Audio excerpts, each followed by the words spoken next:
Hey dear my sweet and sour candy. Assalamu alaikum. Welcome to Colorful Creations. I hope all are doing well. আমি তাওহিদ।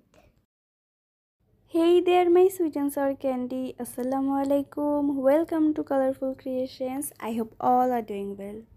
ভিডিওতে click করে কি মনে হচ্ছে ভুল ভিডিওতে ক্লিক করলাম? একদমই না, ভিডিওটা কালারফুল ক্রিয়েশনসেরই। আজকের ভিডিওর স্টার্টিংটা দিয়েছে আমার ছোট ভাই তাওহিদ। আমার বলা কথাগুলো ওর নাকি খুব ভালো লাগে, এজন্য আজকে দিল। এনিওয়ে, আমরা আজকে ভিডিওতে চলে আসি। তোমরা শুরুতে দেখতেই পেলে একটা ক্যানভাস। ওই ক্যানভাসটা অনেক দিনের আগের, আমি আজকে হঠাৎ খুঁজে পেলাম, তাই ভাবলাম আজকে এই ক্যানভাসটাই আর্ট করি। তো ক্যানভাসটা আমি ফার্স্টে প্রিপেয়ার করে নিলাম জেসো দিয়ে। জেসো অ্যাপ্লাই করার পর আমি হোয়াইট অ্যাক্রিলিক কালার ইউজ করেছি। এখন যেটা দেখতে পাচ্ছ, এখানে আমি যেই কালার ইউজ করেছি সেটি আমি স্ক্রিনে দেখিয়ে দিচ্ছি। আমার প্রথমে কোনো স্যাম্পল ছিল না যে এরকম আঁকবো, আঁকতে আঁকতে এরকম হয়ে গেছে, মানে ফাইনাল আউটলুকিংটা।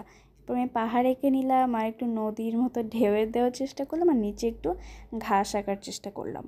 আমার আবার প্রকৃতি খুব পছন্দ, তাই ভাবলাম এখানেও যদি একটু গাছ দেওয়া যায় তাহলে হয়তো ভালো লাগবে।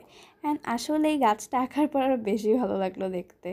এখানে গাছ, গাছের পাতা, পাহাড়, তারপর নদীর ঢেউটা, তারপর ঘাস, এগুলো সবই আমি মন্টমার্টের ব্ল্যাক অ্যাক্রিলিক কালার দিয়েই করছি, ল্যাম্প ব্ল্যাক অ্যাক্রিলিক কালার। কেমন লাগছে তোমাদের কাছে অবশ্যই কিন্তু কমেন্ট করে জানাবে।